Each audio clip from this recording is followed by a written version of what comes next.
These are ongoing operations. We call it collection that have been going on for years, where they look at threats to national security, both here and abroad.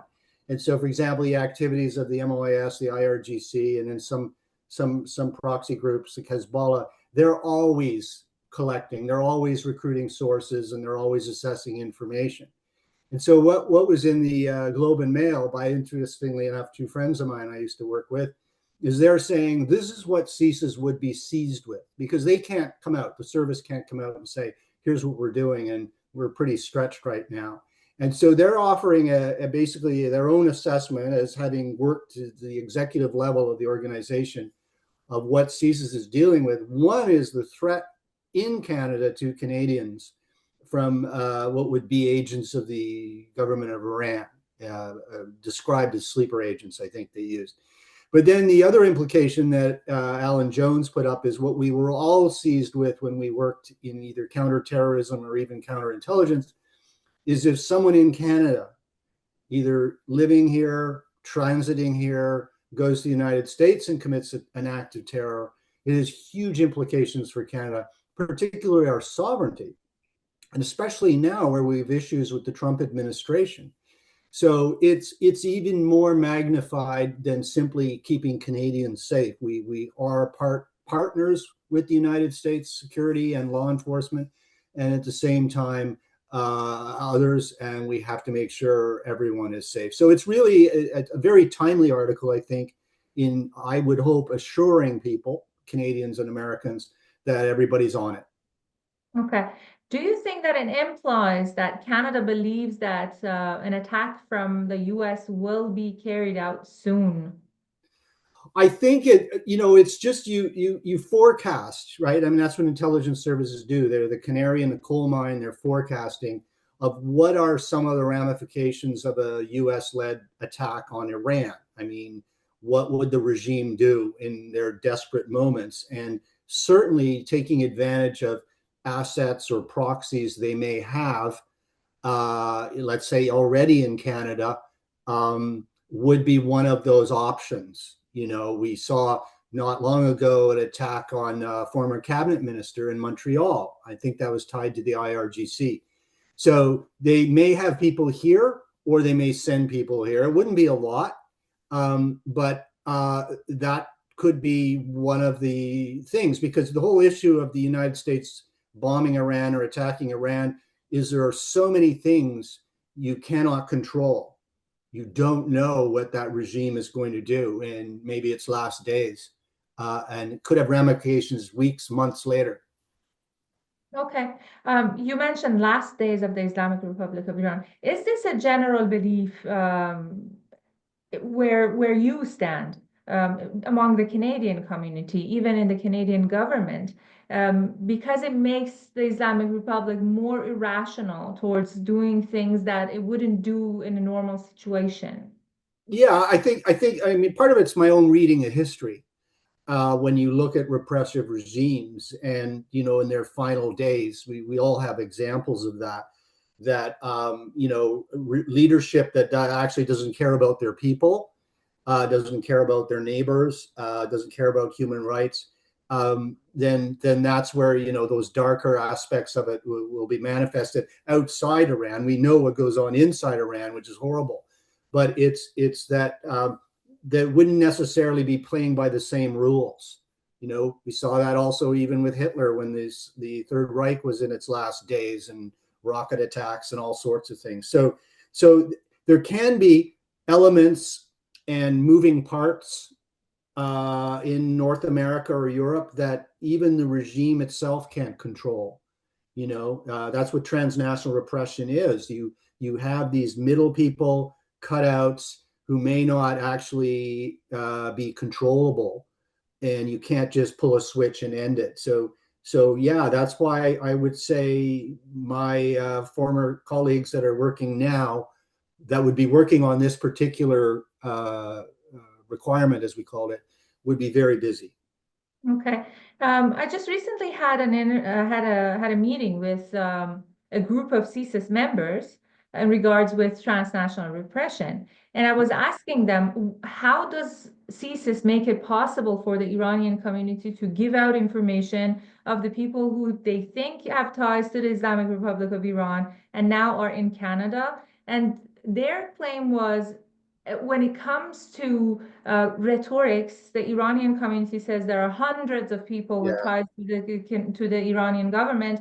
When it comes to names, we don't receive any. Yeah. That might be a part of a threat that is ongoing for the Iranian community, which prevents them from coming up and giving information. What do you think would resolve this issue? Well, I think, yeah, I think it's true in any community. I mean, I worked a lot of communities in my time with CSIS where there were, state threats. And in communities, I'll be blunt, you do get very exaggerated at times, whether it's numbers, 700, 800 agents, whether it's someone they know down the street as a KGB agent. It's just the reality of it. And so you can't expect the security intelligence limited resources to pursue everything. Where they can pursue it is where there are actual names and where there are actually links to the government. Whether we're talking about emails, addresses, numbers, um, things that can tie it into a regime element, even knowing that the regime is very careful in masking their presence and their activities. But that is the reality. I know because I worked in the organization. And you go out into communities, you will have someone who will tell you, "This is what happened to me," and it's true. And we find out who it is. But often you do get people that'll just throw out numbers. Someone who said pro-regime things on social media. I have to say, go back to the article. We're talking about sleeper agents. So we're talking about people that are deep cover. We're not talking about people that are out in the community or at demonstrations or on their phone all the time. These are very few people. There only needs to be one or two or three, and they have what was called good cover. And so they're not likely that people are going to be calling in and saying, I think I know a sleeper agent from Iran.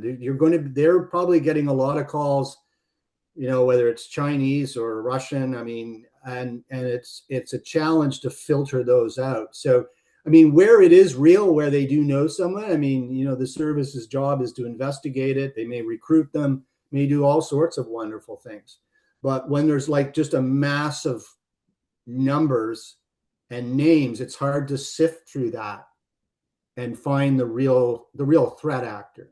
And for my last question, given your position in the CSIS before and now reading this article, what stood out for you? Oh, I think what stood out for me most was when my other colleague Alan made the comment about the United States. What he didn't say is, yes, we do partner with the Americans, and there are sensitivities if there's an attack in the United States, but we have to also look at what's happened to the American intelligence community. We have to look at the FBI, which has just been completely broken up and shattered, off chasing cartels and off in Minnesota and everything else. As I can say, because I'm retired, I have concerns about whether the U.S. intelligence community is capable of keeping an eye on these threat actors, because we know a lot of their community has been politicized. There's Homeland Security, FBI, maybe the CIA to a certain extent.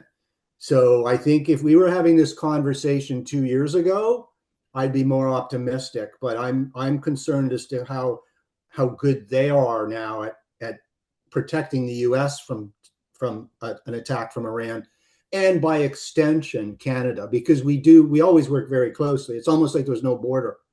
But we did rely on the American intelligence a lot. And the American intelligence community right now in the past year has been, in my opinion, degraded. I know I said it's the last question, but you open a new chapter. Yeah, Um, so allow me one last question, actually, this sure. time. Um, when you say Canada and the US work hand in hand for intelligence, we know that during the past 10 years, Iran has progressed very much in cyber attacks, Yes. specifically in Canada because they have the resources.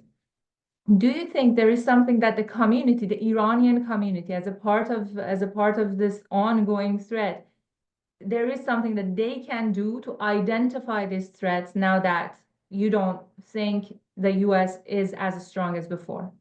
Yeah, I think it's a good question. So I mentioned CSIS, or you mentioned CSIS. There's also Communication Security Establishment. That's Canada's SIGINT agency. So they deal more with cyber than anyone else, and they're very, very good.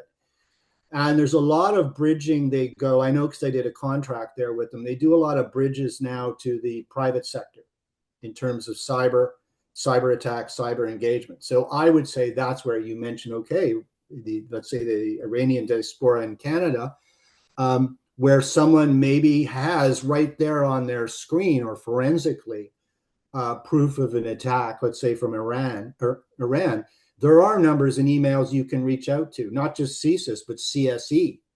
And that might have a piece that will help in a much bigger puzzle that they and American intelligence are working on. So I don't have a cyber background. I'm a human guy, but I would say anyone in the community who has information of an attack that could be traced back to Iran, you should get that to the Canadian government.